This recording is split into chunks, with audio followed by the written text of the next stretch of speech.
Agar sizning rentgen yoki MIRT natijalaringizda birinchi, ikkinchi, uchinchi yoki to'rtinchi darajali spondilolistiz ko'rsatilgan bo'lsa, bu nimani anglatadi? Keling, bugun bu tushunchani model orqali tushunib olaylik. Odatda yon tomondan qaraganda, barcha suyaklar bir-birining ustiga mukammal tarzda joylashgan bo'ladi. Bu bizning orqa miya yoki umurtqa pogonamizning yon ko'rinishi. Demak, odatda bu suyaklar mukammal tarzda mahkam va to'g'ri joylashgan bo'ladi. Lekin bu suyak bir-birining ustida harakatlana boshlaganda, bu holat spondilolistiz deb ataladi. Demak, spondilolistiz degani bir suyakning ikkinchi suyakka nisbatan oldinga siljishi.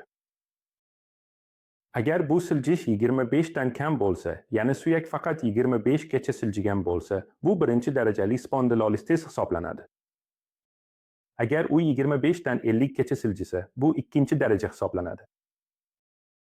Agar u 50 dan 75 gacha siljisa, bu uchinchi daraja va 75 dan 100 gacha bo'lsa, bu to'rtinchi darajali spondilolistiz bo'ladi. Agar suyak butunlay ag'darilib ketsa, bu holat spondiloptosis deb ataladi. Demak, birinchi, ikkinchi, uchinchi va to'rtinchi darajali spondilolistiz bu suyaklarning bir-biriga nisbatan siljishiga bog'liq.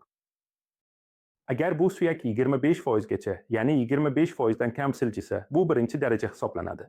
Agar u 25 dan 50 gacha bo'lsa, bu ikkinchi daraja.